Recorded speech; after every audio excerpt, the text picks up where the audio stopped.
Hi everyone, my name is Innadiated, and this is Pacific Pyramids. Let's go.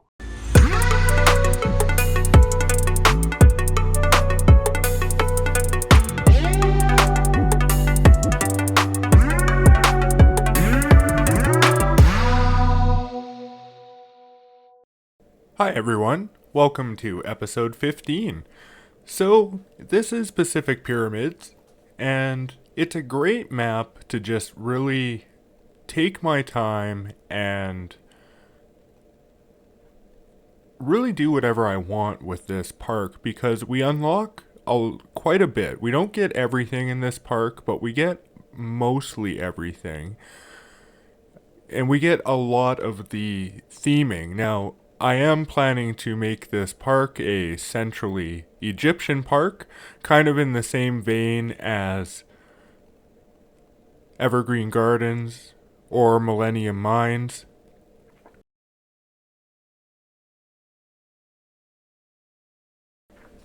In that they are sort of centralized on a single theme, one of the main themes that come with RollerCoaster Tycoon. Now, I have been gone for quite a while, as I explained in the last video, and, I haven't actually done any new parks this year, which is kind of astounding because the year, there's only a few months left in the year before it's March 1st, and then we'll be on year 3. So I decided with this park, I really wanted to, give you guys something special, really go all out. And I did end up going all out in this park. In fact, the amount of footage that ended up being taken is probably double what was ever done before in some of the longest parks. This video has a runtime of 2 hours, and that is using my enhanced, sped up version of the format that I've been using for the Pro series so far, which is pretty incredible. Honestly, if I had attempted this park or a build quite like this one earlier in my YouTubing adventures here, I probably wouldn't have actually been able to pull off the video. The sheer amount of just volume of footage would have overwhelmed me. But I did get through it. It did take me quite a while, longer than I was anticipating, but we did get here. And yeah, the total runtime on this one is 2 hours, but I promise it's worth it. I really wanted to make it worth it. Coming into this, kind of the goal that I set out here was to make the coolest Pacific Pyramids that exists on YouTube, hopefully.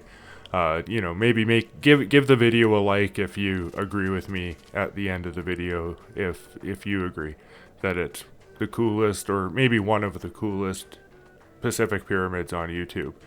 But it actually turned out to be a kind of a challenging build because what I needed to do for the infrastructure for what I had in mind was sort of like a rooftop terrace, gardens, Egyptian city. I had 2 ideas coming into this map, and I actually attempted the first one, which was sort of like more of like a modern take on Egypt with like ruins and archaeological dig sites, and a lot of the park would actually end up being underground. And I completed a couple years into this park, which is a 4-year scenario where you need to get 1,000 guests. And at year 2, it just honestly, I just didn't find the build very interesting with that approach. It looked a lot more like, let's say, Millennium Mines than something that's actually Egyptian. I was heavily relying on the mining theme to sort of give the underground archaeology look, and I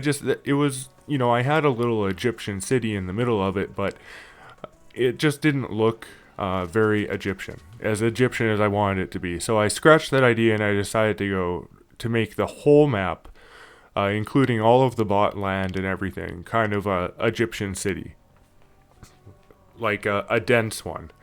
This is probably the most ambitious park that I've done in RCT so far, and possibly of all time. I don't know if I've actually done like an RCT1 park quite this ambitious before. I would usually save such things for RCT2 with the scenery and buildings and things like that. But here we go, we're doing it.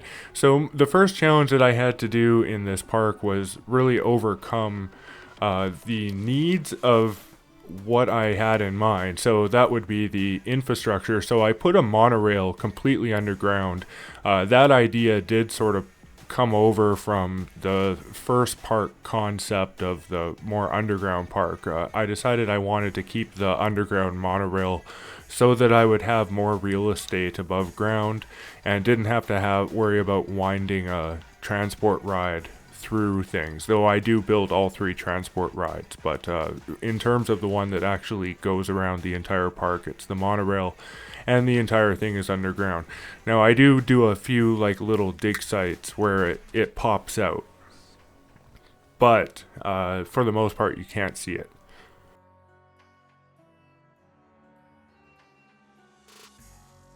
On top of the underground monorail, the pyramids near the entrance really posed a challenge, as they're kind of in the way, and I didn't want to just leave them on the ground as pyramids, as they sort of take up a lot of space.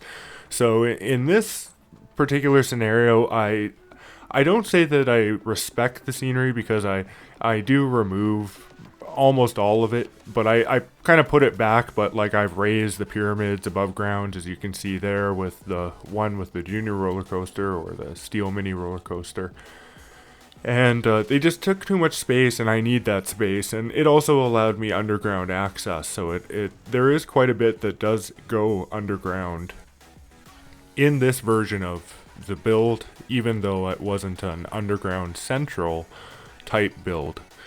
I wanted to still focus on putting a bunch of connector paths and a few rides in the cavernous areas, and it did need to have some sort of underground things. Like I'm doing an underground car ride here that would go out into sort of one of the open caverns. And again, this idea sort of came over from the original one too. Was it kind of gives you an idea of what I was going for in the original one. Is I had like more of these caverns and they were bigger. It's basically the way that you could see it. But I do like this park concept a lot better, with the terrace and city idea. And building the city was quite expensive, so a big reason that the build took so long is that I had to actually save the money to make such a thing. And yeah, it was very expensive due to all of the construction of the land and terraforming and creating buildings and things like that.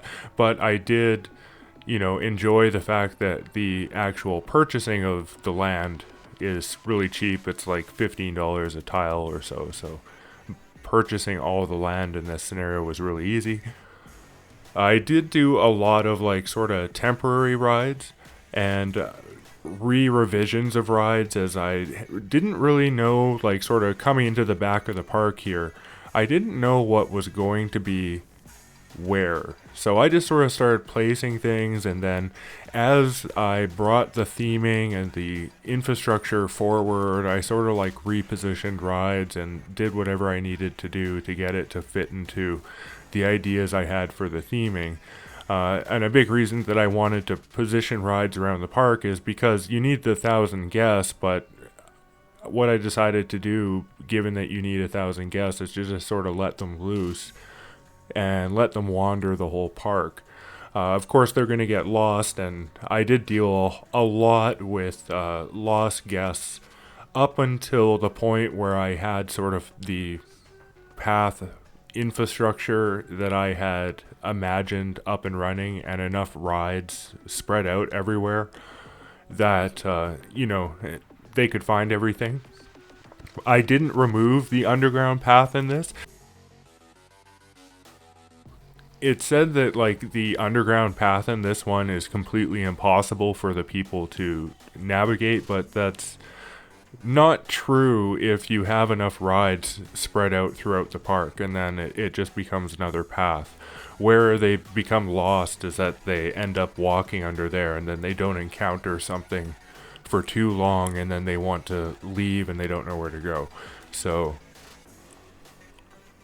I actually ended up leaving that path there, and I leave pretty much the entire path network intact, though I do like sort of repave it in a lot of areas, and I don't keep the dirt the way that they had it. I do have one dirt section off to the eastern side of the park, sort of like near the railroads and stuff like that, but for the most part I use the brick pavement in this one. So just painting up the underground cavern, and yeah, that was kind of like what they look like, right? Was I had a lot of those. They were bigger. Um,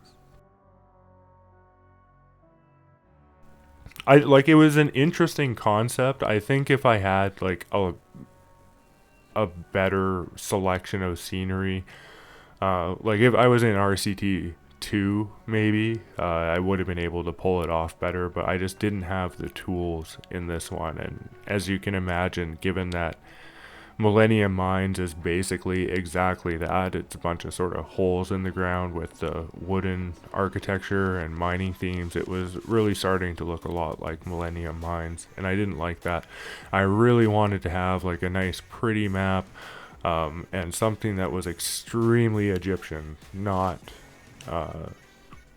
I really wanted to centralize on that theme in the same way that I had in other maps. And in this map, it was actually very exciting given that the map is completely empty, whereas with Evergreen Gardens, I tried to be fairly dense with my building, but I ran into really two issues with Evergreen Gardens, and that was that I ran out of rides. I had too many food courts, and the other issue, was that there's all these gardens and things in the way. So I had to work around that, and I could only sort of build in certain areas without disrupting the gardens, as I wanted to keep them intact. In this one, I didn't feel like I really needed to keep the scenery intact as is. In fact, I think that the pyramids are more interesting, decorating off the ground like they are here. I mean, they're still on the ground because I raised the ground, but you know what I mean. Like they're above the people instead of like sort of at the same level of them, and they're part of the architecture and part of the city. And I wanted to have like multiple levels of things, so especially near the caverns and stuff, it's pretty cool because there's the car park, like sort of underneath there's the car ride, and then you have like sort of the main level path, and then there's one level of path up above, which is like sort of the pyramid level path. And I just really thought it was cool layering the different path levels together. It worked pretty well. I was worried that guests would get lost, and again, they did get lost until I sort of like situated all the paths out and had all of the connections so that they could get everywhere, and all of the side paths as well around the walls. So all the walls have paths on them so guests can get around the park, and the wall paths connect directly to the entrance. So almost directly. I mean, like inside the entrance building. So at any point from anywhere within the park, if they get onto the wall, they have a chance of just getting back to the entrance if they need to, though it is a pretty long walk. But once I had all that up and running, guests weren't getting lost anymore. The one issue that the park kind of does have currently is that the engineers often take way too long to get to certain rides, and I just have them all free roaming. I'm sure the problem would be solved if I actually assign them to different areas and like different rides basically. That would probably alleviate the issue.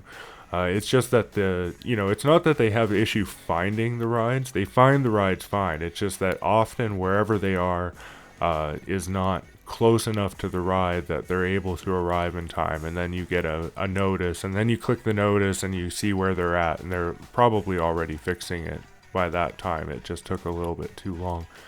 But that's just due to the park size, and it's not really a negative. The rides still get fixed, and you could always just hire more mechanics, or like I said, assign them to different places. If you end up downloading the park, which this park will be available for download on RCT Go following the premiere of the park.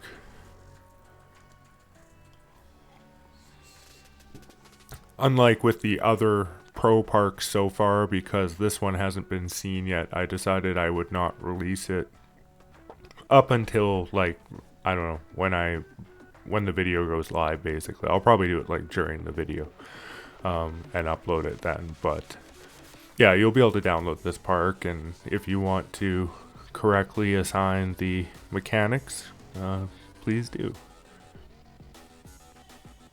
So the entrance area here consists of pretty much all of the standard rides. Now, like I said, a big issue that I had was sort of working around my ideas for the architecture, particularly at the entrance, because that's where all the pyramids were, and I didn't want to move where the pyramids were. I just wanted to lift them up. So I wanted to work with them in place where they are at the entrance, and they're just sort of like in the way. So I was sort of forced to build a lot of this architecture just to get the rides in place and to get the park started, and to get sort of like the ideas flowing. Pretty much the whole city, I would say, extends from the pyramid, what I ended up doing with them. I didn't really come in with like a particular plan with the pyramids. I just knew that I wanted to raise them up, and I wanted to have multiple levels. But so what I ended up doing with the pyramids was pretty organic, I guess you could say. Like, I kind of knew that I wanted a cavern. I wanted the pyramids up, and and then from there I just sort of started building and constructing the pyramids and raising them up and constructing the paths around. And then from there it sort of really set the tone of how that would interact with the city moving forward and what the city would look like. I decided I really wanted to have a river rapids with like a bridge and all of these things here, and as sort of like the centerpiece of the city. So when I end up building the city, the river rapids go all the way, like sort of through it, and you can see it everywhere, which it's really, this is probably one of the favorite rides that I've ever built of all time. In fact, this whole park is really possibly one of my favorite parks of all time that I've ever built. I really enjoyed building this one. Like, I couldn't stop building it, honestly. Once I got into the flow, and I realized like what it was that I was trying to build, and all of the ideas they just started flowing, and I was like, oh, I can do this, and I can do this, and I can make the thing go down the hill, and I can have like a little pool and have it pop out the other side, and we're going to put a car ride there later, and then we got the roller coasters coming, and yeah, we haven't even done the roller coasters yet. Like, we've got the steels going here, but in total this park has 7 roller coasters when I'm done, and the 2 coolest ones, the inverted roller coaster and the corkscrew roller coaster, have yet to be built. I really like the car ride underground there, even though you don't get to see it much aside from it poking around, and then especially once all the scenery is in place, it makes it even harder to sort of see what's going on down there. But you're gonna have to work with it. I still think it's a cool ride, and especially how the path goes up above it on the wooden bridge. I decided to use the wooden supports in this one area just because I felt it made more sense with the cavern, whereas with a lot of the other paths in this one, I decided to use the golden supports, which is actually, it's one of the things that I really like about RCT1 over RCT2 or RCT Classic, is that you can pair the paths with any support type. Like, you can have any path type with any support type, and you can't do that in RCT2, and it's actually a big downgrade, because I use that feature extensively in my parks, because the type of supports that I want is often based on the type of look that I want for the area. And I don't necessarily want it the RC2 way, where if you want a certain path type or a certain support type, you're going to get either a certain Q color or you're going to get a certain path type to get the support type. And it's just, wow, like it's actually a big downgrade. It's one of the things that I like the least about RCT2 over RCT1. It's probably something that is gonna really define how I build parks when I get to RCT2 and Classic. Is gonna be like, what support type and what path types am I using, and how do I orient the theming around to work with those support types, right? Like if the path type that I'm trying to use ends up defaulting with a wooden support type and I can't change that sucks, because often the wooden support type just gets in the way, and what you actually want is like wooden pylons or something. But anyway, first world RCT problems, I guess. Who knows? But yeah, I find that to be a major downgrade, and it's actually something that I love about RCT1. And like I think it actually really shows in my build. Like, see, I'm using the golden one there, I've got the wooden one down there, and it doesn't matter which path I'm picking. And it really helps with designing parks, because paths are such an essential part of the park, right? Like, any path is going to have its supports showing all over the place. So it's really something that you want to have fine-tuned control over. And I just don't understand what was like the thinking behind making the path types tied to the supports when it wasn't like that in RCT1. I mean, I guess maybe it was to make the other support types, because okay, so the flip side of it is, if you watch anyone that builds with RCT1, especially on YouTube and stuff, quite often, more often than not, they don't change the support type, and so all their paths are wooden support types, because that's the first support type and it's the default support type for all the paths. So maybe the thinking behind it was to actually get more support types out there to sort of like show that they exist or something. I don't know. I just think that forcing you to use them is kind of crappy, but it is what it is. So we're building the inverter coaster here, the inverted roller coaster, and it was around this time that I started having major money issues. So what ended up happening was I had switched my park, of course, to an entrance only park, and it was going okay, but of course we're early in the entrance only period here, so I was still sort of like building up my arsenal of rides to facilitate the entrance fee. And then I ended up having like 2 coaster crashes, which they're cut from the video. You don't see them happen. But they've already happened, though, because you can see my park rating has gone down. Although my coasters in this one were crashing a lot, because it's an almost 60-year run. So you're going to have a fair amount of crashes. But anyway, yeah, seeing it just went down again. So this was probably right around the time. But anyway, so I had like 2 crashes, and it just like it emptied my park basically, and I just and here I am on like entrance only, and there's this nobody coming, and everybody's leaving, and it was a disaster. And then I went like negative for a few years, and I almost thought that I had to restart the scenario. Honestly, I thought I lost for like, I don't know, maybe the first time ever.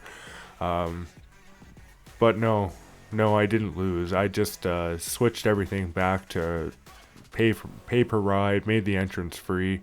I mean, it kind of screwed me over, because now that I had a free entrance, or now that I had a pay entrance, all of the rides had like adjusted their acceptable amount to like account for the fact that there's an entrance fee, and it wasn't good. So it was only like the newer rides that I could actually charge major bucks for. But in the end, it ended up turning the accounts around, and I just I didn't care at this point anyway, because I had already passed the scenario, right?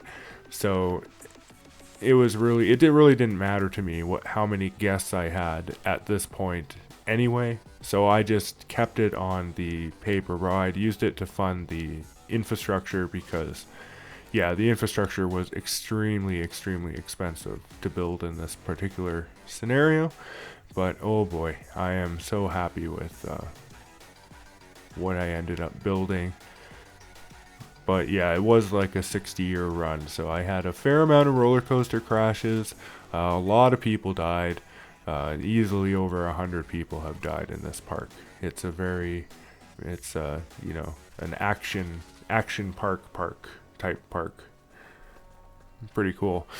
But this is not the final form of this inverted roller coaster. This was just what I had the money to sort of do at the time, and that was sort of like how I worked with this park. Was I would build out rides, get an idea of placement, start building out the city, and as I would build out the city and I would reach certain rides or figure out where I wanted certain things to be, I would either move them, demolish them, or work with them. In this case, I'm working with the roller coaster, creating the station here. And then, you know, I would sort of like just enhance the ride and do more with it until I came up with something that I actually like. This is not the final form of this one. It is the final form, I believe, of the River Rapids, or I'm not sure if I've done the far side of the River Rapids yet on the after the big hill, but I did do like sort of a little intake and then wraparound thing there, which ends up being underneath where the log flume is. And again, I do apologize for how quick this video is, but if I didn't make it this quick in this time, it just it would take too long to get through the video. It's 2 hours as is, and I think on average I'm probably running at 20x for most of the video.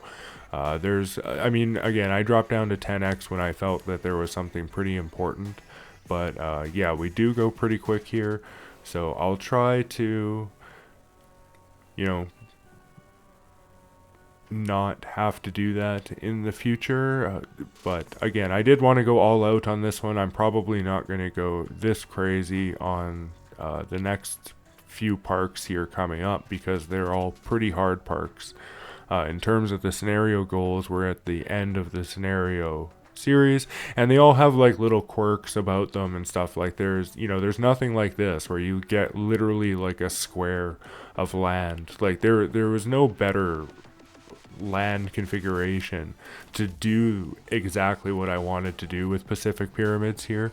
So this scenario was just perfect. I had so much fun building this. It was such an exciting time.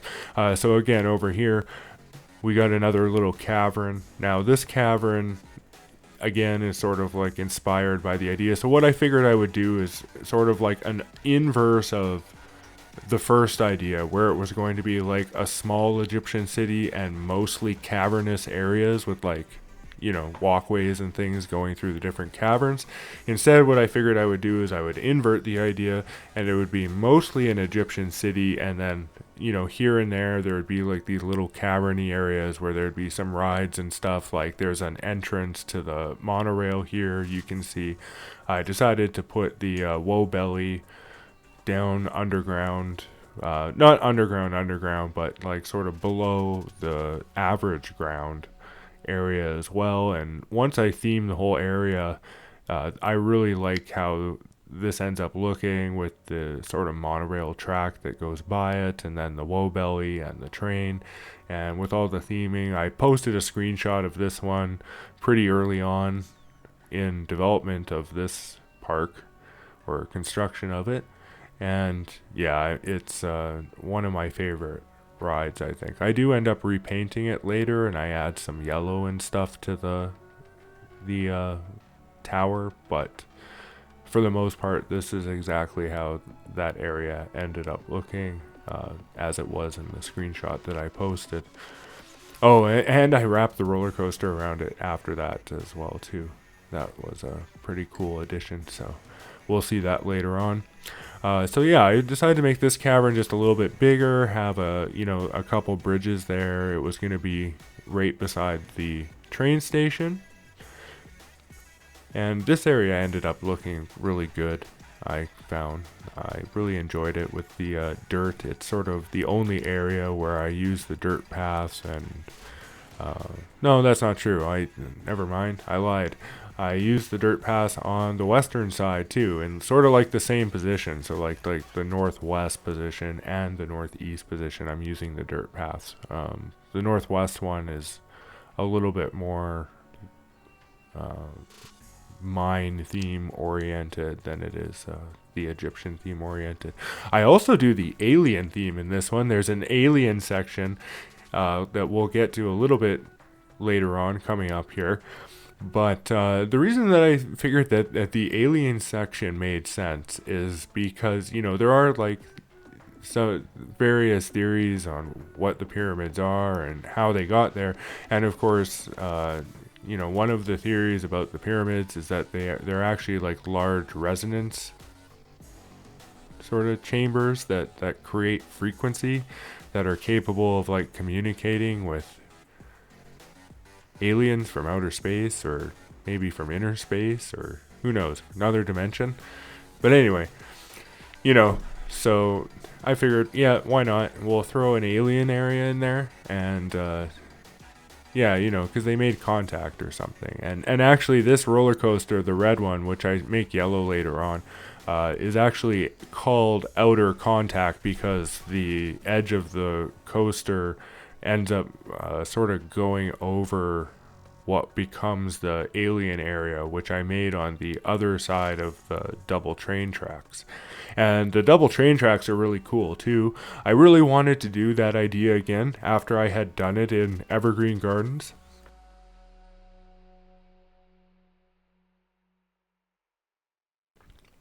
It's so rare though that you actually get like sort of the area in a map that you can do the double train track like that and make it like look good and not just like get in the way of things and stuff, right? So I thought it was a really neat idea to have the double train sort of go along the edge of the east of the park here and then sort of cut through where there's the divide and the valley between the two hills, and the trains would basically consume the valley.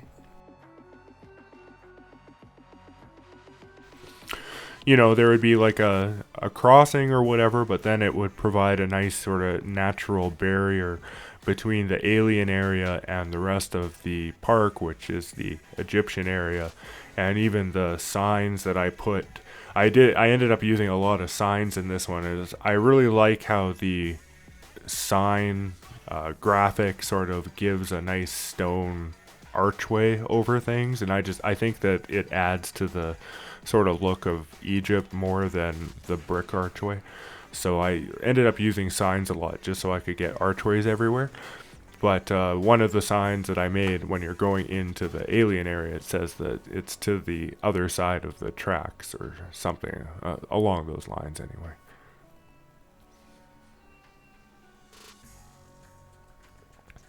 So yeah, you can see how sort of the tracks come along around the roller coaster, and just at the very, very edge of the roller coaster, it sort of like brushes off across the train tracks into what will become the sort of alien land. And so I thought that the name Outer Contact would be pretty cool for it.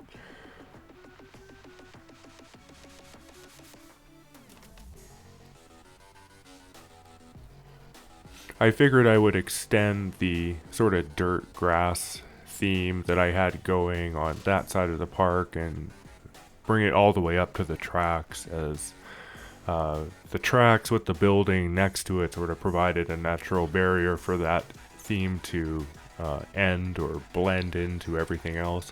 I really wanted everything to like blend into each other. I didn't want to have like, this ride or, here's the fence with this ride with this theme and that type of a thing. I wanted it to be very natural looking, very intricate, very detailed, and have everything sort of like interlocking and working with each other. So all of the architecture sort of, like to get up to this roller coaster, you have to go up to the second level of the pyramid, and you can't just get there from the ground. So all of the architecture sort of like works into the actual design of the rides of the park and everything like that. It's not like, I mean, some of the rides were designed sort of ahead of the architecture, though they were designed with architecture in mind, like the roller coaster at the back of the park there that's called Pharaoh's Foil. But the I think it's white at the moment, but I might recolor. Maybe I recolored it. I can't remember if it was white default or if I made it white or not. But it ends up being white at the end with a little bit of yellow. But that one I built without infrastructure because it was sort of like a self-standing thing.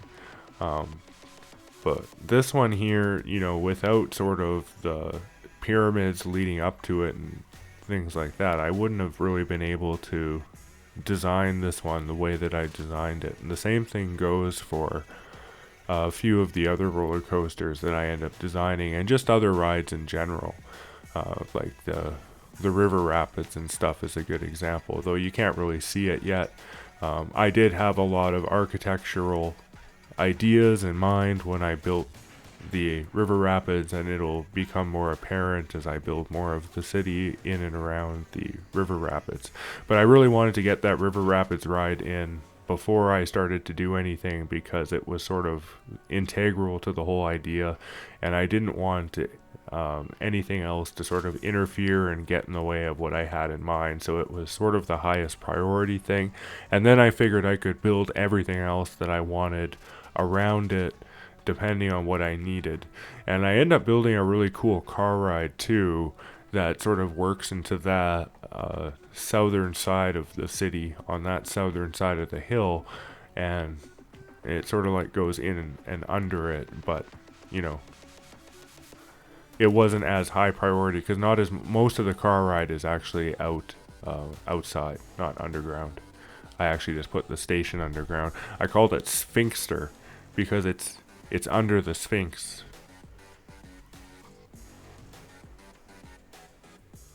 One of the Sphinxes. I put a lot of Sphinxes. I didn't want to put any additional pyramids.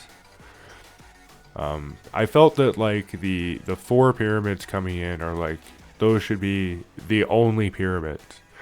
And so I sort of took the pyramid off the menu for available scenery that I could use from the Egyptian pack, aside from the 4 pyramids that it came with. Now again, I deleted those pyramids and put them back, but they're put back in the exact same spot, or maybe there was one that I moved over 1 square because I needed the space, but basically the same spot, and just raised up a bunch. But I didn't add any, I didn't remove any, I just put them back and made them work with what I had in mind and what we were going for here.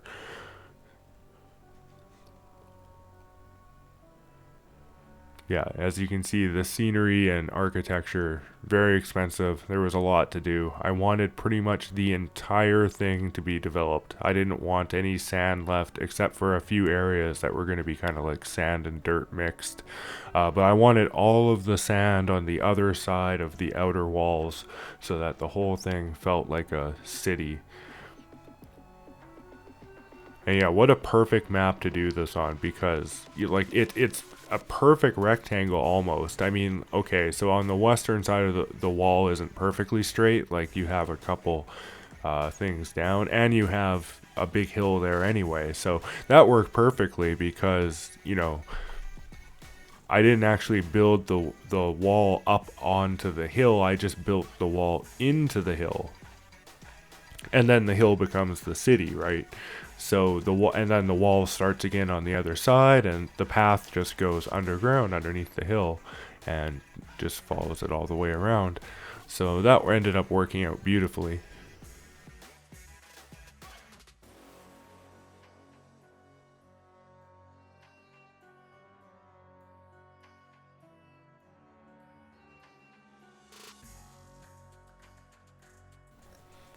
I figured at this point I might as well just buy out all the land, as I had started making decent money, and with more land purchase I could start sort of expanding the ride ideas and placements and figuring out exactly where I wanted things to go as I got ideas.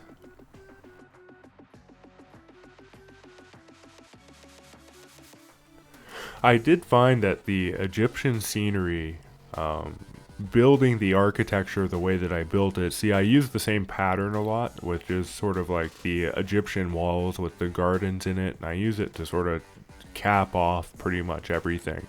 And it's used through like extensively, which really made it easy to like go through areas and just be like, okay, this is going to be, this, and this is going to have this trim with the plants, and it's going to have the pattern. And then I used either alternating the light and the dark, or I used sort of the other all dark one, were the two patterns. And I used the all dark one a little bit less, so the ones that I did the most were sort of the alternating pattern, as I like the texture that the alternating pattern has.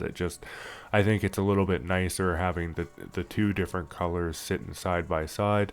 And if all of it was like that dark green, I don't think it would have looked as good. Now, there were some areas that I did make all dark green, but I wanted those to sort of extend, what's the word?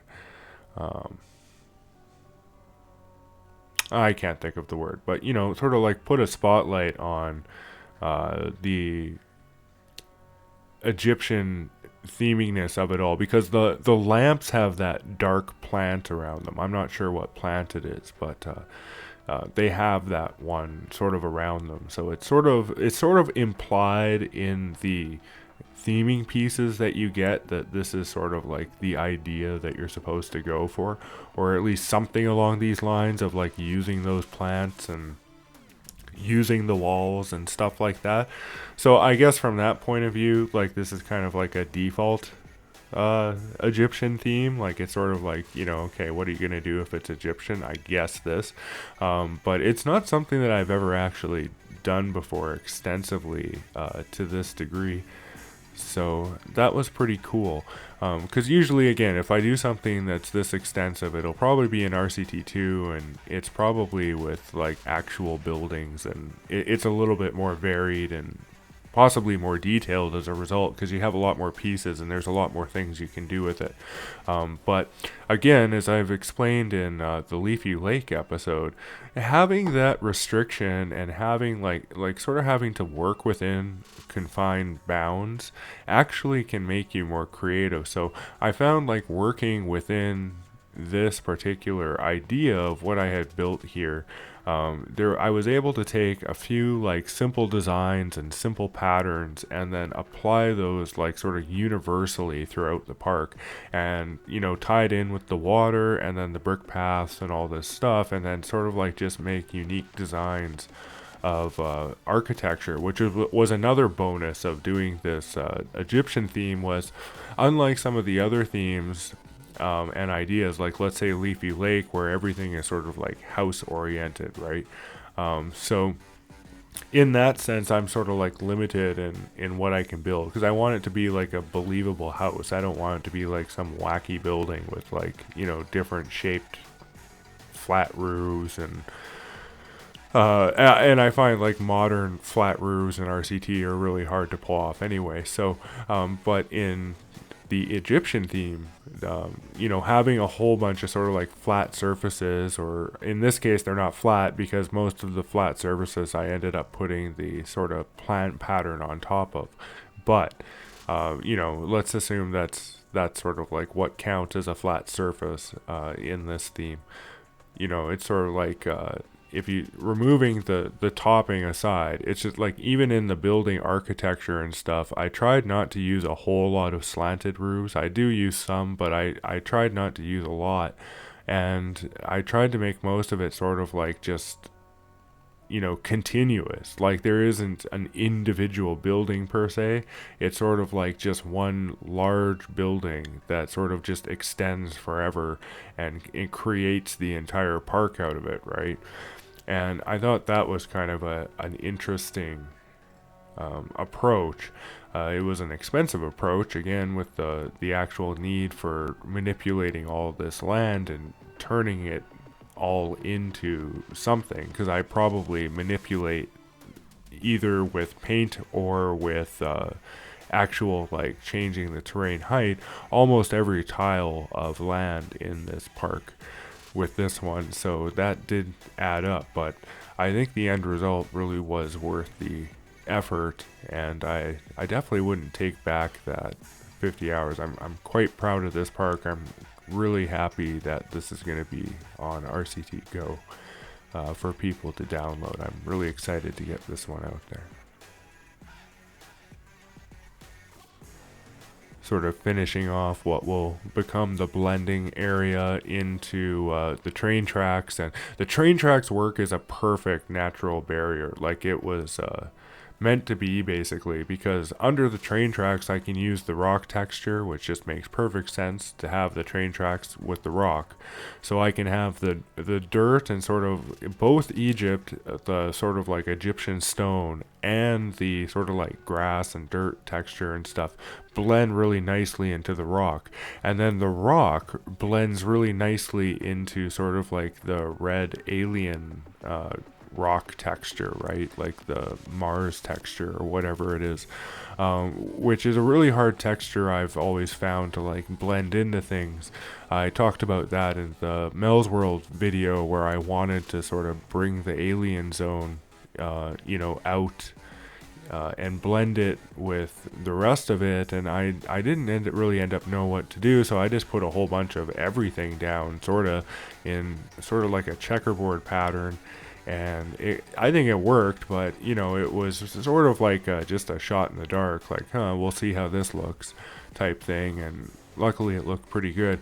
But in this case, having the train tracks with the rock provides like this perfect border, and then having the walls on the other side, it's like the alien area ends up being this perfectly little contained park. And what I end up building in it is the mine train coaster and the spiral slide, or the carpet slide, which I didn't want to fill it with too much, and I thought that both of those rides were pretty fitting after I gave them an appropriate color scheme.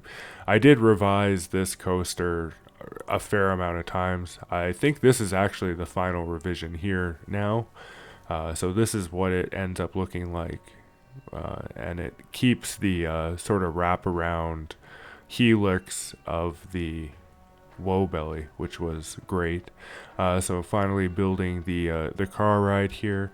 So this car ride is called the Sphinxter, and I decided to put it under the what would have a sphinx on top, with some nice gardens and things like that. And then what I wanted for this car ride was to have it like go through sort of this nice gardeny area with that would sort of like sits below the river rapids and has this nice gardeny area, and then down below there would be sort of like the path and stuff, and you would be able to see the cars from there. And I even wanted to have like a little bit of interaction with the path, where the car would come close and you'd be basically side by side with people on the car ride. So I end up bringing that sort of where I built that house just now. I end up bringing that car ride a little bit closer to the path in that section. There we go. Just did it, and yeah, it was a pretty nice design. And then I end up putting like sort of like a few, like maybe these are like the little Egyptian houses or something. Maybe that's where people live. Like I said, there aren't really individual buildings in this one, because the whole thing ended up being just sort of one giant piece of architecture. So, and I just think it's really neat. I've had a lot of fun building this one. I had especially a lot of fun doing the outro for this one. So please stick around for the outro as well at the end of the video. I tried to make it extra epic, as epic as the park is, basically. I always try to make the outros fit the epicness of what I think the park deserves. And in this case, I felt it deserved something fairly epic. Fairly epic. We got the Sphinx going now, and this is one where I decided to use just the darker plants, sort of the same ones that are on the Egyptian lights there. And I really do like the blend of the two, like having the majority that sort of pattern color, and then having the other ones, the darker ones, but having them be the other plant, not the one that I'm using in the patterned area. The observation tower too, I really end up liking here. What I did with that, it's wrapped in the nice sort of hedge wall texture there, and yeah, it's a nice one too. I really enjoy the walkway up to it and down from it there. I really tried to just put a lot of variation in the architecture. I wanted there to be lots of levels, lots of things, people going through areas where, like, basically, you take a screenshot of any area of this build, and I wanted there to be like 50 things for you to look at type thing, right? So, and I think I pulled it off. I really am happy with the density of this park.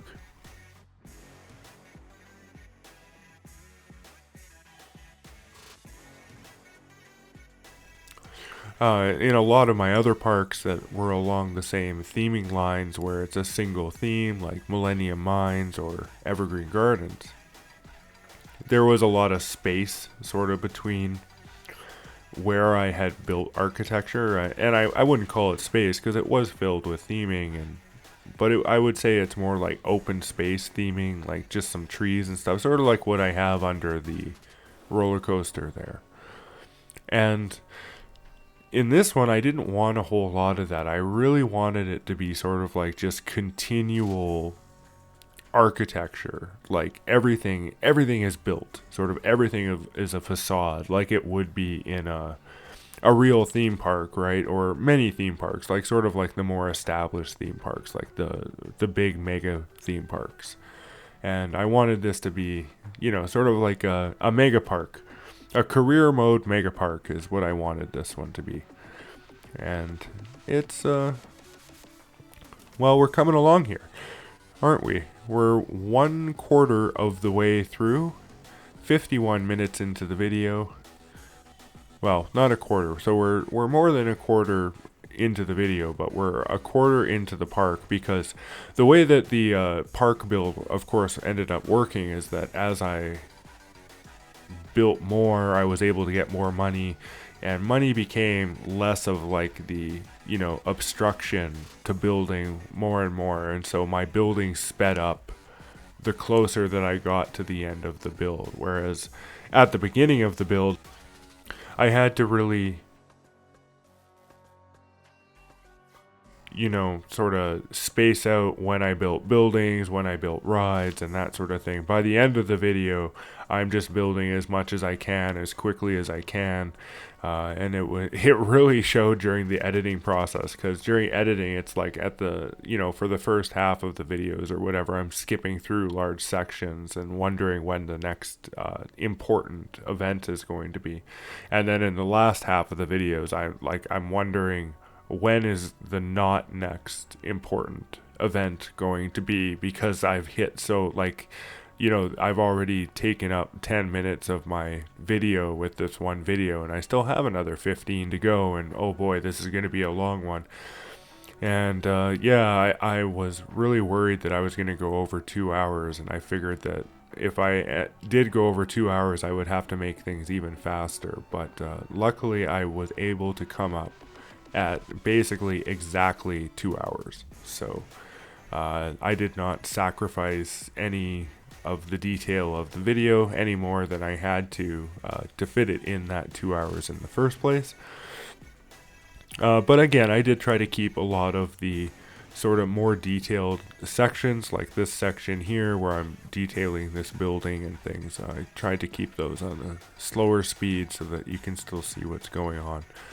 But unfortunately, I just had to speed the rest of the video up. I really do apologize for that, and if it's hopefully it's not too fast if you put it on like half speed or something like that. But I don't know, I don't usually watch my videos to the extent where I'd watch them on half speed, so I don't know what that's actually like, or how that would work, or how that would sound. I probably sound like Oh god, and then if you're gonna play that at half speed, it'll sound even worse.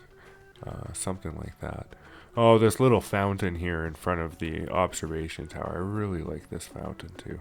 There's just so much to talk about in this park, and in the, the approach that I took with this one. It was just so interesting how it naturally evolved.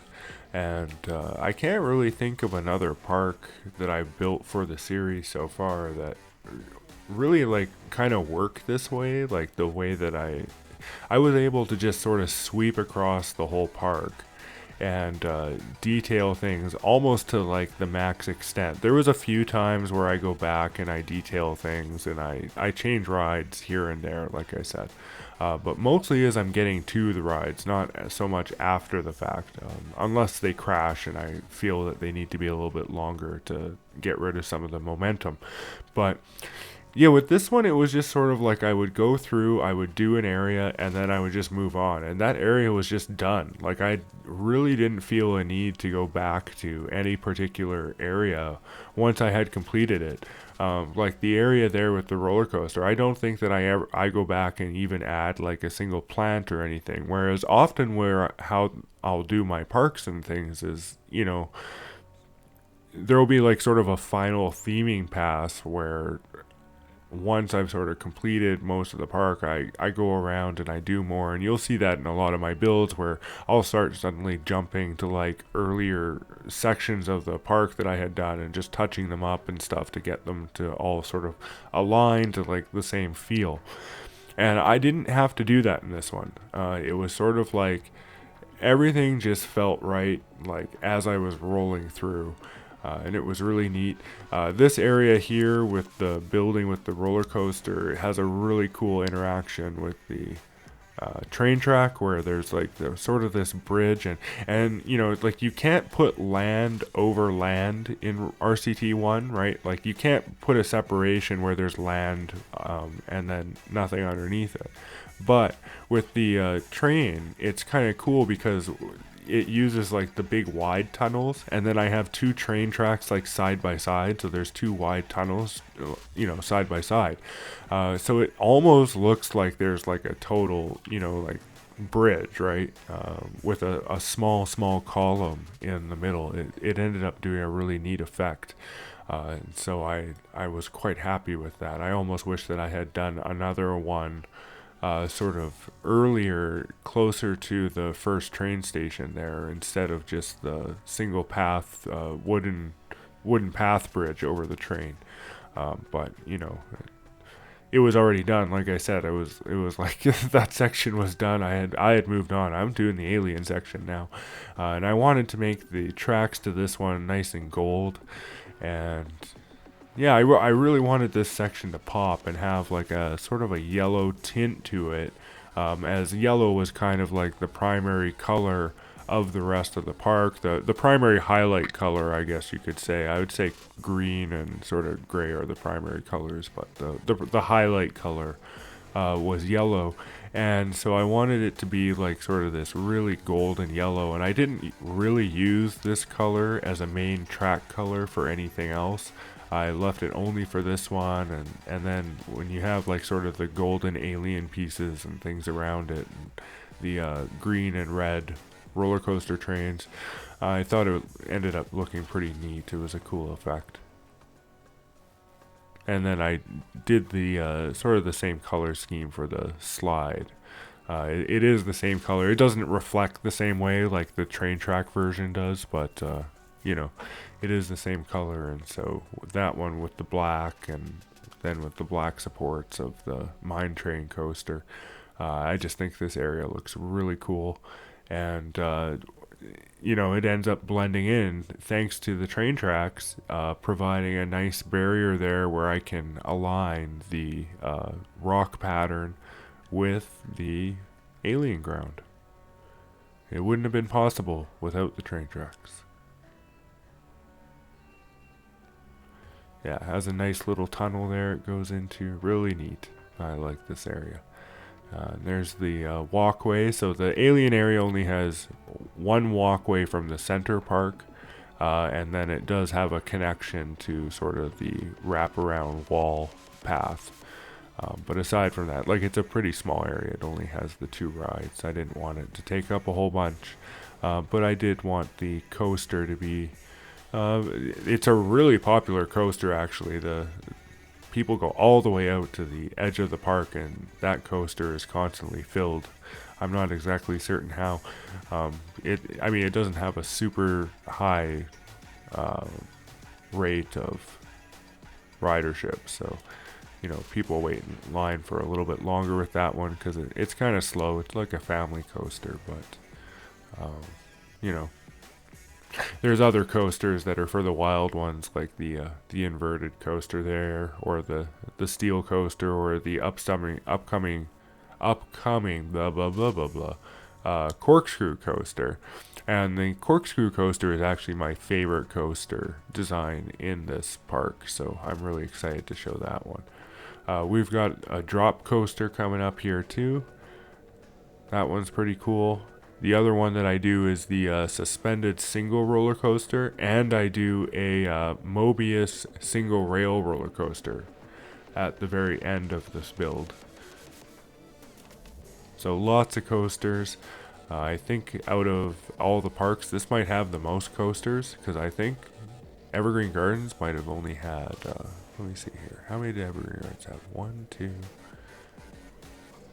3, 4.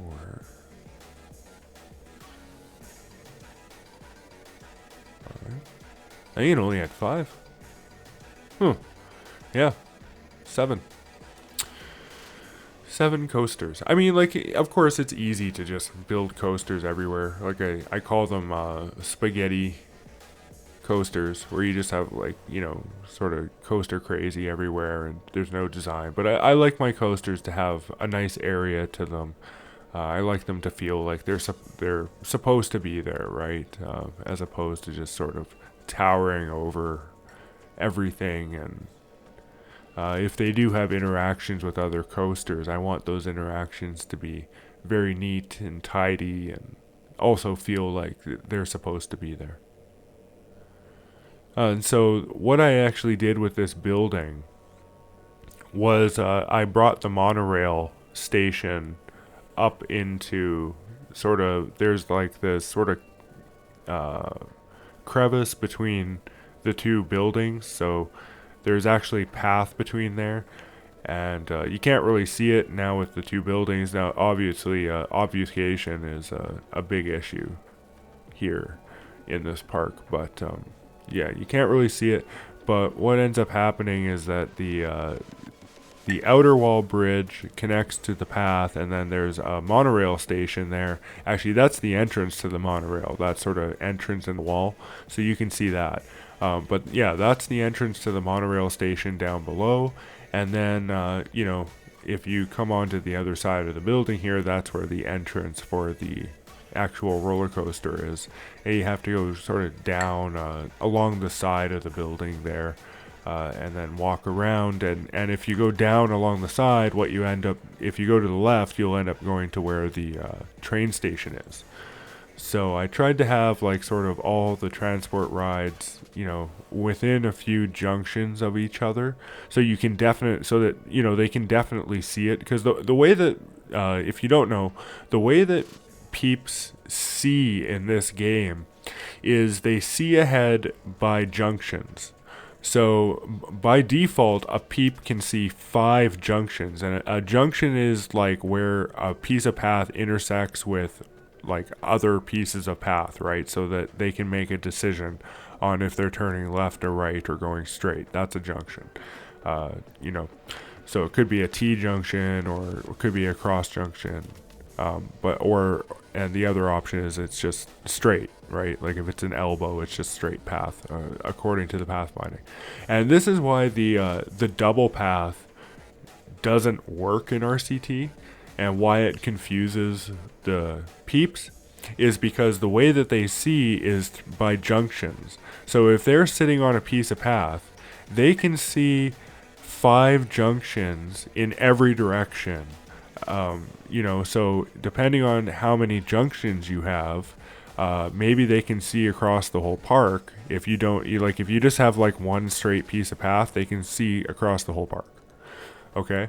And then depending on your junctions and things like that, and I think there's a distance calculation too, but if they have a park map, they can see 7 junctions, so they can see a little bit further with the map. That's how the park maps work, if you were wondering. It doesn't give them like sort of omnipresent or omnipotent sight of all rides in the park. What it does do is it increases the number of junctions that they can see ahead or see in all directions from 5 to 7, thus which is a fairly significant increase, because 2 junctions, might be, again, it could be the whole park, depending on how you designed your path in your park. So the reason that the double paths don't work very well in RCT is, and the reason that the fix for the double paths not working well was to simply ignore the second path on the double path and treat it as a single path, is because of the junctions, right? So if you have a bunch of double paths, that's like a ton of junctions everywhere surrounding you. So your 5 junctions are basically consumed walking straight. And that's a problem, because now you can't see any rides that are ahead of you or behind you or anywhere. And that's why guests would get lost if they have the double pass, is because they can only see 5 junctions ahead of you, and given that you've made literally every path tile a junction, they can only see 5 path tiles in front of them effectively. Right? That's effectively what you've done by making a double path of paths side by side. And so how RCT2 and OpenRCT address the issue is by simply ignoring the double path. So they treat a double path as a single path and ignore the other tile and treat it as a single path, and then look for junctions where paths are going in other directions. And that's how they count junctions. And then that way the pathfinding works. But the downside is that the other path tile gets ignored. And so despite the fact that there's like a double path and the path is twice as wide, what ends up happening is that the peeps only use one side of the double path, because they only see one side of it, because the other side is ignored to avoid the junction issue. So that's how pathfinding works in RCT, is that they can see junctions. So the way to make sure that people don't get lost really is to limit your junctions and to have lots of rides everywhere. So you want to have like basically a ride in between every 1 to 2 junctions, right? So every time that it doesn't matter what direction they're going, within their 5 junctions, they can see like 1 or 2 rides type thing. And then they won't get lost, and then they have lots of places to go. And the other thing that can make them lost is walking too long without encountering something. So if they walk like for a really long time and they don't encounter any junctions, and they don't encounter any rides, and they don't encounter any shops or bathrooms or anything, and they have nothing to like situate themselves to positioning, eventually they get bored and then they get lost, because they're on a one-way street, right? Like once a guest starts heading in a single direction on the path, unless there's a bench or something that can cause them to stop and turn around or things like that. But if there's no benches or no nothing, and there's nothing that's interfering with them, they're just going to walk straight in a single direction. And if that single direction happens to be away from anything that's important, then they'll end up getting lost just due to the amount of time they spend not doing anything else type thing. So now I had decided to expand over into the western side of the map, the area that I had purchased, and I really wanted there to be like a sort of lake area for the log ride, as the river rapids I had built into the city. So there's a little bit of a pool at the very bottom of the big drop there, that the path sort of goes over. So there's a pool there, but what I really wanted was a lake for the log flume.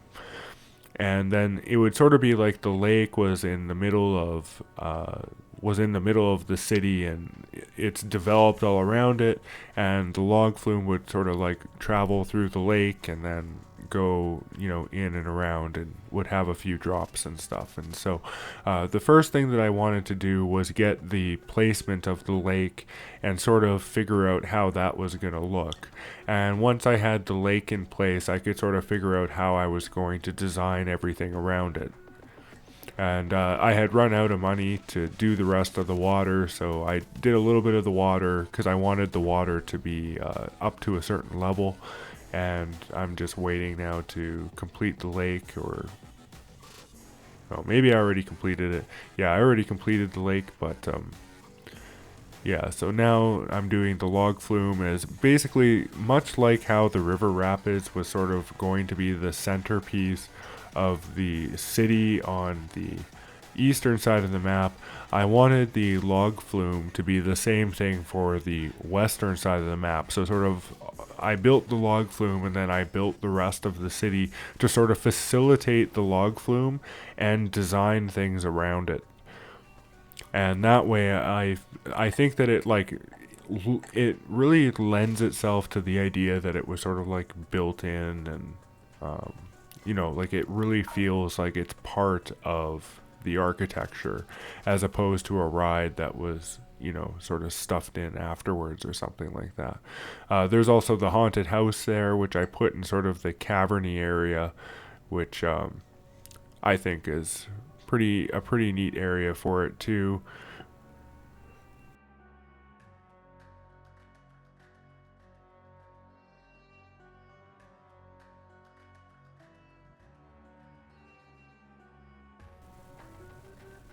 Now we're finally building the corkscrew coaster, and I almost nailed the final design the first go around here. There was just a couple things I didn't like about it later on, but for the most part, this is the design. I just I add a few more inversions a little bit later on.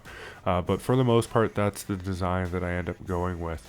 And this is by far my favorite coaster, and with the theming and everything, like it looks so good. I'm so happy with this coaster, and we'll see the end result a little bit later on here. This still is not the final design, though I am adding the inversions here.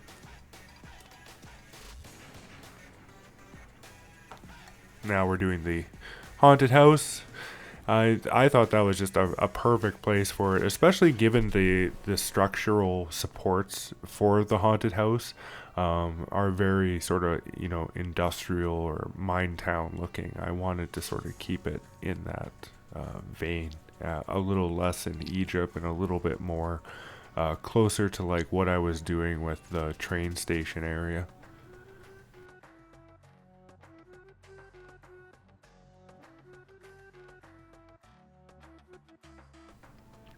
We have the drop coaster in here now. Now this one also goes through a few revisions, and it's a very short coaster, especially since you can't do a whole lot with it in the RCT1 version of the coaster, but also mostly just because I had plans for things that I didn't want the coaster sort of being in the way of everything else that I wanted to build. But I did want to make it sort of interesting, and it goes into the cavern, and then it kind of comes back up underground, and then does a vertical like sort of ascent back to the station. And what I ended up doing was sort of covering the vertical ascent and more architecture, and then just the brake run is visible. And the brake run sits right above the station for the corkscrew coaster, which I ended up calling the Ride of the Serpent. And so it gives a really cool effect, like you just see these cars sort of going on the brake run up above, and it's themed really nice. And there's so many things about this park that I really love. It was such a fun build.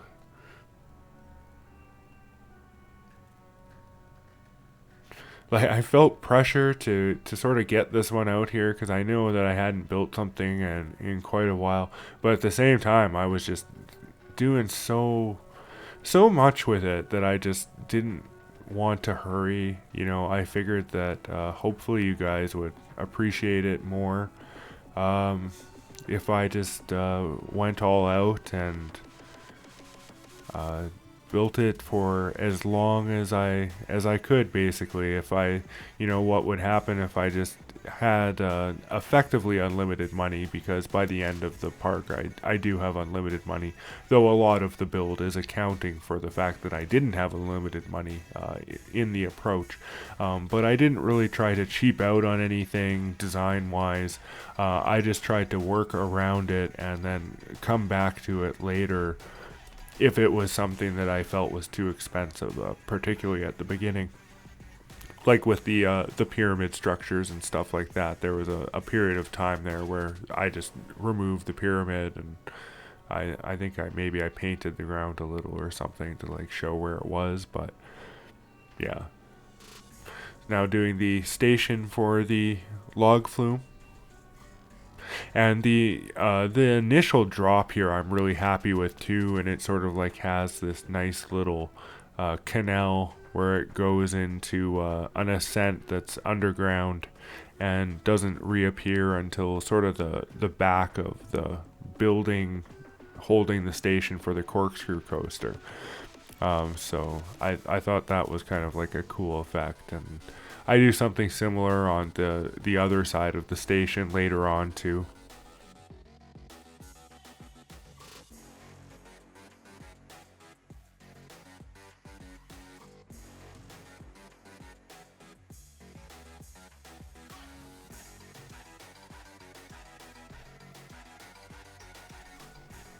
I wanted it to be similar to the River Rapids drop, but not identical.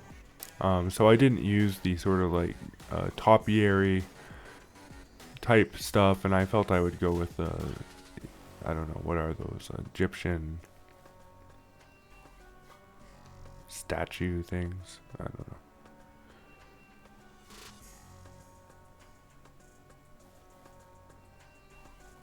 The Egyptian scenery is certainly more versatile, though, as I was saying, with the building designs and the flat tops, and just being able to sort of like, fit the land to like whatever I need. Like I'm going up a slope. Oh, it's really easy. I can just make a staircase, right? Sort of like a multi-tiered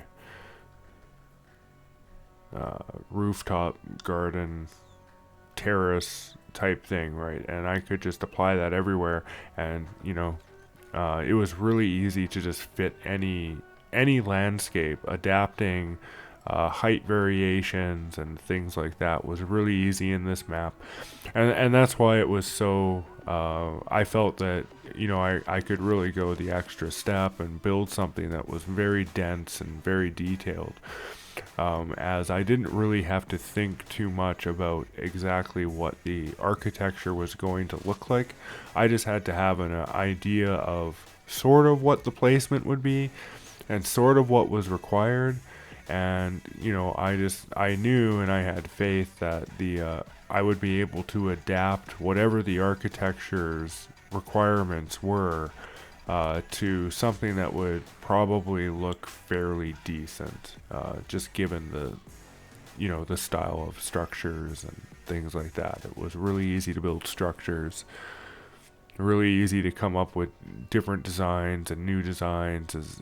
Nothing really had to make sense, from a modern point of view, or from sort of a familiar point of view. It could be very, like what I was thinking of was that level in Donkey Kong Country. With like it's in the first world of Donkey Kong Country. I can't remember, was it Marble World or something like that? But yeah, that was sort of like exactly what I had in mind. And what, like if I was envisioning sort of a ground view of what everything surrounding was supposed to look like, that was kind of what I was basing it on, was that level in Donkey Kong Country. this was an interesting challenge. Now, much like a lot of the other maps, this map has a few sort of random tiles that are not for sale, that are just stuck in the middle of the area of the land that's for sale. And again, I wonder, are these supposed to be actually not for sale, or is this a mistake? Is this a bug and these were actually supposed to be marked as for sale and they simply are not? uh, but nevertheless, they're part of the scenario now. And in this one, given that I wanted to sort of develop the whole map, now in the other scenarios, it was pretty easy to work around them, because it would be like, okay, I just make this a more wildernessly or more wild area and just match whatever the unpurchasable tile is. So if it's a desert, I'll just make the surrounding tiles a desert and I'll work with that. But in this case, I couldn't do that because it's a desert tile for one. So it's not even like a nice grass tile or something that I can like turn into like a gardens or something. It was literally, everything is desert in this one. And I didn't want any desert. So that right away was sort of like what am I going to do with these sort of random tiles? And these two in particular on the side of the hill are really troublesome, because it's not like, even if I work around it, like the only thing I could really do is sort of like hide it. But what I ended up doing was building, like with the Egyptian theme, it has like sort of these statues that are like partially destroyed. So like the ruins of statues. And they're not particularly useful for me in this theme, because I wanted everything to look nice and pristine. I didn't want to have any ruins. But for this one area, I ended up using them. And kind of the look that I was going for was to have like so much chaos and like ruined stuff in there that the look of the desert would actually just sort of blend in because of the destruction around it. And I actually think that idea planned out pretty good. It's not readily visible, and I actually don't even notice it looking through the footage and things like that of the park fully built. You can see it there in where the drop coaster is coming back out and ascending. But overall I think it looks okay. It's, after all the scenery is there, you probably don't notice it unless you're looking for it. And having the sort of destroyed ruins around it sort of gives the impression that, like, I don't know, maybe the architecture there like caved in or something like that, right? Pretty cool. I also want to talk about the swinging ship placement, which is really neat. I figured it would go right on the lake and have the log flume sort of have a little interaction with it and the rocks. And oh yeah, I really like this area. Later on, I put a sort of like a little desert island in the middle of the lake too, with a treasure box. And yeah, really cool. I really enjoy this whole area. In fact, there isn't an area in this park that I don't like, that I find ugly. I think they're all absolutely beautiful. I was in here taking screenshots and preparing the park for the upload to RCT Go, and I ended up with like, I think 12 screenshots of things that I thought was just like great, and that's more than usual. Usually I get about 10 or so, and then I pick from those. But so pretty good. I really enjoy it. Now, so this is the drop coaster with the brake run sort of sitting above the station of the corkscrew coaster there. It kind of gives like a haunted house feel to it, like haunted house cars.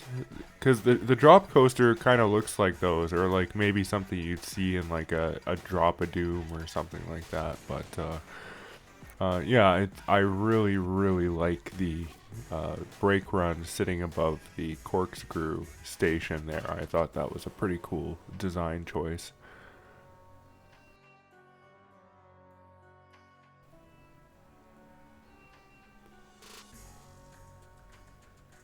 there actually ends up being 3 stations that utilize that large building. The drop coaster, the corkscrew coaster, and later on a chairlift. And all of them end up working just like perfectly within the building, and it looks completely natural, I think. Like everything just sits perfectly, and the Egyptian architecture is definitely a big part of that, because again, like look at those roofs, like sort of the roofs that look like what's that one game? Oh, I can't remember now. It was like an Atari game. You know, with the guy that it was like, it's like a super famous game, and I can't remember the name of it. Of course, you know why I can't remember the name of it? Because I'm doing a voiceover that I like would that would instantly come to me if I wasn't doing a voiceover any other time.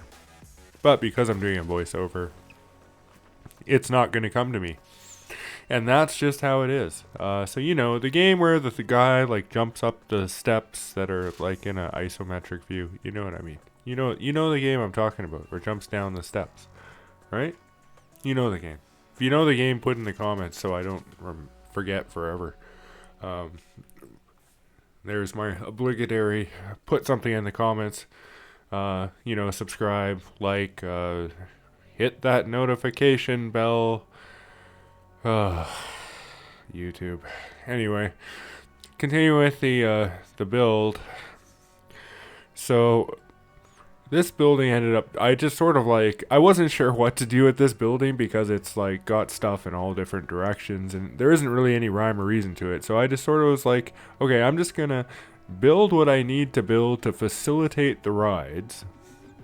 And then I'll tack the rest on later, and I'll figure out what I'm going to do with these towers that I need to, like, make the drop coaster do the thing where it does the brake run over the station.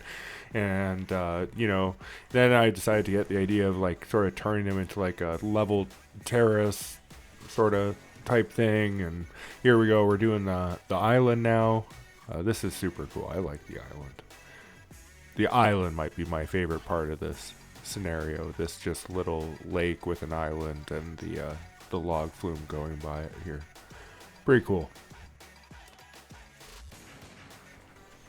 But again, hard to say because there are so many parts of this that I really like the river rapids drop. I barely even talked about that, but that I mean the whole park is basically designed around the river rapids drop. That was the centerpiece. That was the one thing that I knew I needed to have in there, was a big drop in that sort of canyon between the two big hills for the river rapids, and I wanted the path to go over it. And that was like a central idea. That was from you know, hour one type thing. I knew I needed to have that, and everything was just sort of gearing up to get to the point where I could actually put that in place.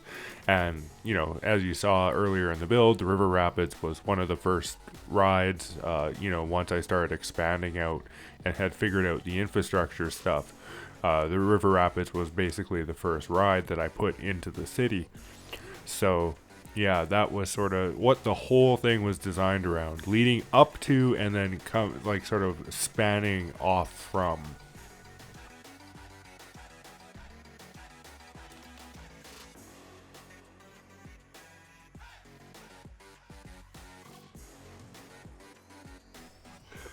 I wanted the back here. So I guess in the back here, actually, I do end up using a fair amount of the desert on the far corner. But I wanted it actually to be pretty green back here on the side that was closer to the train station side. And I think I ended up doing a pretty good job. I want, you know, some buildings with lots of tunnels. The buildings were a little challenging because the hill goes so high. It was hard to figure out what I could do that looked different, like, you know, that was higher than the hill, but didn't look like nothing, and also didn't interfere with the roller coaster, because I didn't want to put a whole bunch underground with this coaster. I wanted most of it to be pretty visible, except for later on with the second inversions there. and the pathway leading up to the coaster station. But aside from that, I wanted it all to be pretty visible.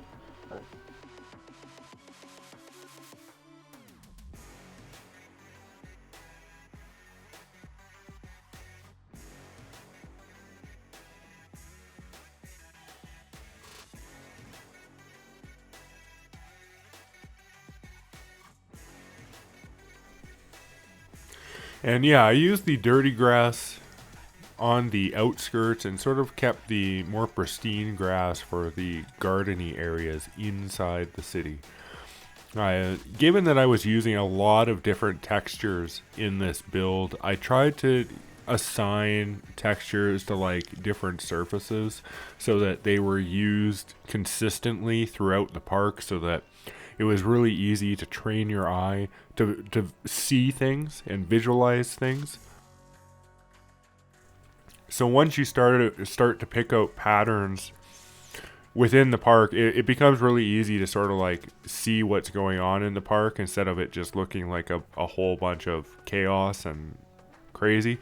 It was really important for me to stick to consistent textures, consistent color schemes, and really only vary from those when I wanted to. Oh, accentuate. That's the word I was looking for earlier. Oh, I wonder if the name of that game will come to me in like half an hour. Accentuate. That's the word I was looking for like half an hour ago. Accentuate areas like the alien area that are clearly different than the rest of the park. But when it came to like within a certain area, I wanted things to be very consistent so that it was very easy to sort of like pick out what's what and, correctly identify it. So like exit paths are all the same path type. Entrance paths are all the same path type. All the same path type is used within the thing. Bricks are bricks. We've got the Egyptian sort of wall, as a trim around everything, which kind of helps you identify where the actual edges are, because everything is sort of like just a flat roof mess, right? And so I find like mixing all of these different elements together actually created something which is fairly neat and fairly identifiable. And it feels, while there's a lot going on screen, it feels very organized. At least to me, I like the park feels like a very organized park. And even though a lot of it looks the same and it's very chaotic, you can still very, quickly identify specific areas of the park or identify the rides and things like that. And so that was really very important to keep in mind as I was building it. Was I didn't want it to look like just sort of like a big colorful mess. It had to have a lot of, given it was going to be so dense, there had to be a lot of discipline applied to when to use textures and to keep that consistency. And the consistency is really what I think what actually gives it its beauty in this case, because otherwise you wouldn't be able to tell what's going on. It would be too much, like too chaotic. And even as it is, maybe some people might find that this park or this build is too chaotic. There's too much going on. Pretty much every tile is filled with something. So this is the Mobius single rail coaster. And this was a really fun one to build. I had the space for it, so I figured I might as well. And I really needed to make up for the one that I had built in Leafy Lake, as given that the starting point for that one was so high and these things lose momentum so quickly, and it just couldn't do very much interesting stuff with the one in Leafy Lake. And so with this one, I figured that, there would be a lot more going on. It would be a lot longer, a lot more turns. Each side of the coaster is about 55 seconds. I think side B is 54 seconds and side A is 55 5 seconds. They're pretty close though. They're about as close as I could get them to entering at exactly the same time. Getting that 1 second was pretty difficult. It was, depending on what the layout was, I would either go 1 second under or 1 second over on side B. It was hard to get exactly 1 more second and not have it go to 2 seconds, just given the track pieces available. But I think given that there's 7 cars and stuff, it actually ends up working out okay. And there's always, there's always 2 people ready to go when the next, the last 2 are entering the station. So basically the way the ride works is there's always like 1 entering the station, 1 departing the station to go to the chain lift, and then there's 1 active on the track, and then there's 1 sort of like spare that sits in the station as well. And here's the single suspended rail coaster. Just a little tiny one, sits in the side. I wasn't sure what else I could put over here. I was debating putting a water slide on this side of the park and kind of having it interact with the lake as well. But after sort of looking at the area, I felt that the lake would be too crowded with the water slide. I didn't want anything else obstructing the view of the lake. I felt that, it really needed to have its space and have its views and being able to look at it from all sides without having things in the way like the water slide. And there wasn't just really a design that I could think of for the water slide that wouldn't look awkward or, and felt meaningful, I guess, interacting with the lake. Like the one way that I could kind of see it happening is that the water slide would have gone up the far side of the hill on the western side of the park there, up until the point where it was like perpendicular with the lake, and then it would kind of turn and go down that little mini hill, hit the lake, do a turn on the lake, come out the other side, go down the hill, back to station, or probably maybe do a little jig or something before it goes back to station. But yeah, because I did want to have all 3 water rides, as it is Pacific Pyramids. It's got Pacific in the name, so it feels like it's supposed to be kind of water oriented. Maybe it's like a callback to like Atlantis or something. I guess that's the feeling I was going for, like the Atlantis feeling. So maybe this isn't Egypt. Maybe this is ancient Atlantis with Egyptian pyramids. Nah, it's Egypt. Okay, we'll just keep it simple. But the Atlantis feeling, I guess you could say. Maybe that's what the level in Donkey Kong was called too. I honestly can't remember that one. Yeah. Just not remembering anything, eh?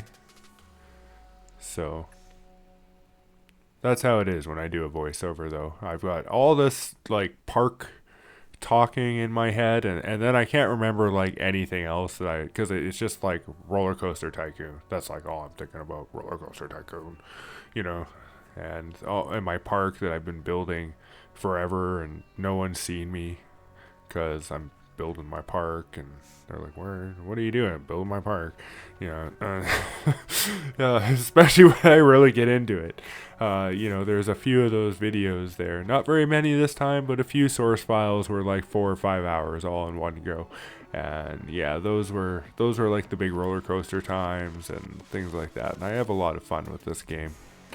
It's really, it's why I picked this game. One of many reasons for the channel is that I've been playing this game for so long. I knew, I'll never get bored of it because I've been playing it forever already. So if I haven't gotten bored of it already, I'm pretty sure I'm not going to get bored of it. Sometimes I take breaks from it, but I always come back. I'm always building another scenario, at least one a year. And I gotta try to do more than that for the channel. I've been busy. It really hasn't been my intention to be away for so long. But like I said, I hope this park makes it up to you guys, this is definitely the most ambitious park that I've put together so far on the channel. So yeah, hopefully, there you go. Super ambitious park. You can dive into this one. It'll be available for download. We're coming up on the western side of the park, and really at this point, it was kind of like a marathon to just get to the point where I felt that the city was finished, because it was so close. Like, I could see it. Like, I would zoom out, and it was like kind of like everything that I envisioned was there, and then there was just this desert eyesore in the northwest of the map, and and I was like, okay, what are we gonna do here? What are we gonna do? What are we gonna do? Like anything. We're gonna put anything. We're gonna put staircase terrace with water, and it was just sort of like, how can I resolve what's left and turn it into something interesting? Because I hadn't really thought of much for this side of the map. Aside from that, I knew that I wanted it to be like more of the sort of mining theme, a little bit dirty. I wanted to have the go-karts over here. That was something I definitely knew that I had wanted, was the go-karts and the single rail Mobius coaster. But in terms of theming, aside from it being like dirtier, than the rest of the pristine Egypt, like sort of like, I don't know, I guess the slums of the city or something, right? That was kind of like what I was thinking, or maybe the farms, or something that's just sort of on the outskirts but still within the city borders. And it just didn't feel right.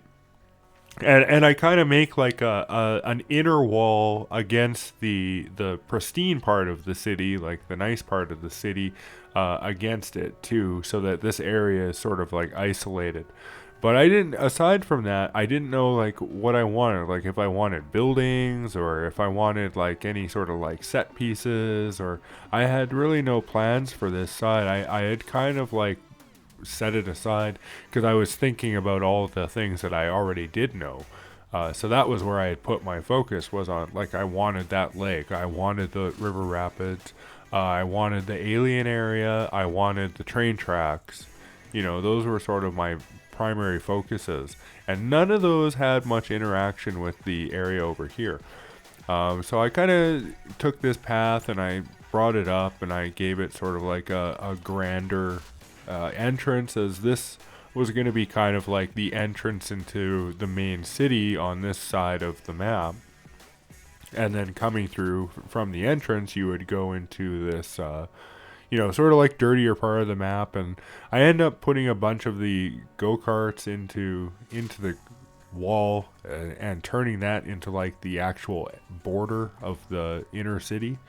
But yeah, I still hadn't figured out exactly what I wanted, so I was just putzing around with the edge of the city while I thought about it here. And I didn't want to do too much with the edge. I didn't want to make it too grand. I didn't want to make it too tall because, of course, I don't want to like obstruct what's on the other side, and I still wanted to keep the slope of the hill. So there was limited things I felt I could really do over here within this area. But I knew that I wanted the go-karts to be like very grounded, like to feel very industrial. That was sort of the look that I wanted in this area. I just wasn't quite sure yet how to achieve that look and blend it with Egypt.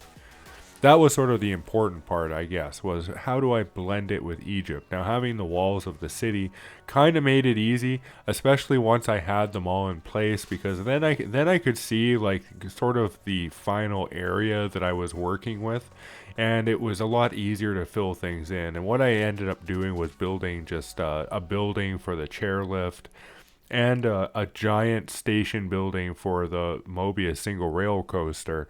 And then the rest of it I just sort of filled with like random chain link fences and various texturing of the land, some plants. And I think it actually ended up looking really nice, and this is also one of my favorite areas of the map, because every area of this map is my favorite area of the map. Like, I really do think that every area is just absolutely gorgeous when you end up looking at it and in their final state, which of course is the objective. Like, I don't want to have an ugly area of my scenario if possible, but often, like usually when you're building something, right, it's like you have like the area that you focused on for like the prettiness, and then it's sort of like surrounded by areas that you have not focused on. In this map, I wanted to focus on everything like equally. Basically, every tile was equal as far as I was concerned, if it was within the city walls, and of course the city walls were on the outermost tiles of the map. So it made sense that everything was sort of important. Of course, as I got to the edge of the city walls, those areas felt a little less important to the city, and it would make sense that they would be sort of like, alleyways or something, right? Like a little bit more less developed out here.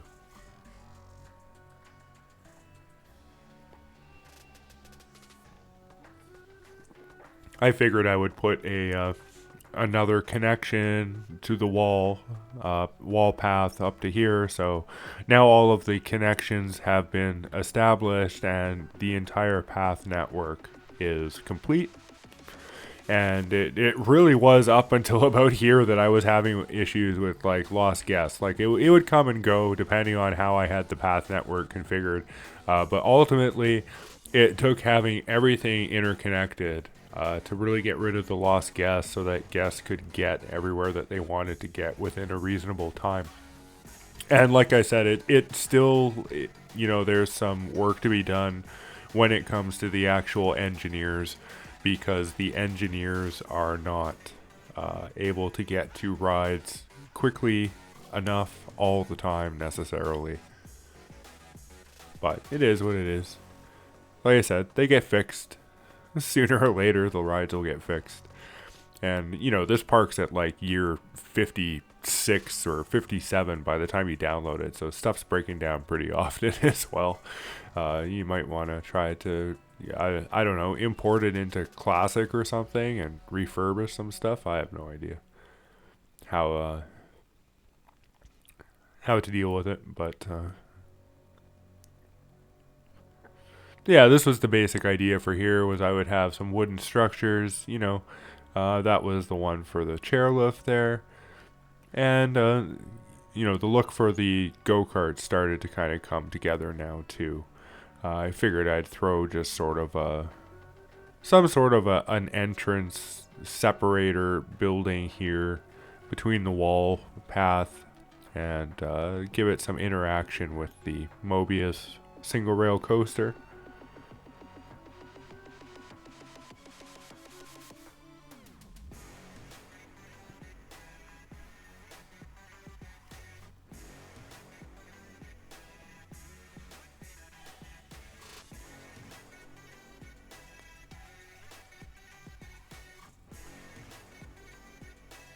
Yeah, I wanted this area to be different than the rest of the city. It was really important that I made this area kind of stand out as something. I wanted something like closer to the desert, right? Because we are in a desert setting, and despite the fact that I didn't want any desert directly, like like big things of desert, I did want to have some desert sort of intermixed with like dirt and things. Because if you were in like a city in a desert, like it's not going to be like pristine sand, right? Like it's all going to be dirty and rocky and stuff, where like wherever there's development, it's not just going to be like nice sand. So it made sense to kind of have everything interspersed with like little bits of sand here and there.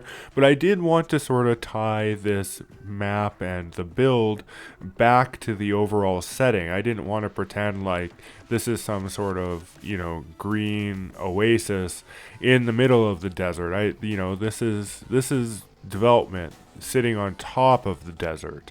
And so the whole point of like making this section this way was to really accentuate, there's the word again, This idea that, this was a city that was built on top of the desert, and, if you go down deep enough, you're going to find, like, it looks like this, like, it looks dirty, and this is what it actually looks like underneath the stone, right?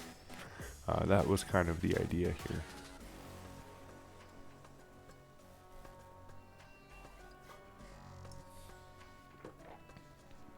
Really, the only thing remaining now is the building for the Mobius single rail coaster, which I really, really like this building. I think it ends up looking pretty neat and provides a lot of really cool interactions with the Mobius coaster.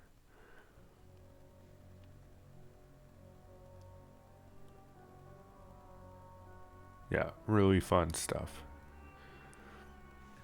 In fact, out of all the single rail coasters I think I've ever built, this is one of my favorite single rail coasters, because I usually don't like building these things. They're kind of boring. The cars don't go very fast. They lose momentum quickly. There's a lot of downsides to them. They use a lot of space. Like, they're not super compact. You don't get a lot of track pieces. The list goes on. They don't have great stats. Poor efficiency. Poor throughput. All sorts of poorness. But aside from that, they do make really cool dueling coasters, though, which is why if I do one and I'm not using the pre-built, so far I've always done a dueling one. This will be the second one, and it seems fitting for this coaster type to me. I'm not really sure why, but it just does. It's pretty rare that I think I would build one of these without having the dueling aspect to it, because otherwise it's just like a ride, right? Like, you're just sort of floating there. Like, maybe if I was doing sort of like a kid's ride through a garden, like similar to like my car ride through the garden, I could have, I guess, used this coaster to do something similar. I mean, like, the footprint would have to be a lot larger than the car one, because I don't get the tight turns. But aside from that, you could do something where it's like horses going through a field or something like that, and that would be pretty cool. And you could do, I wouldn't necessarily have to have them racing for that too, but there's no reason why you wouldn't have it racing either, because you're already going to have a large footprint that you're consuming, so you might as well, and make it more interesting that way. I don't know. So yeah, the moral of the story is I always end up making these a dueling coaster, because I think it's, like, to me it feels like a feature of the coaster. It makes the coaster itself that much more interesting, as it's a pretty boring coaster overall. But with that said, we're coming up on the end of the time lapse here. So I hope you've enjoyed watching the time lapse portion of the video, and I will see you on the other side.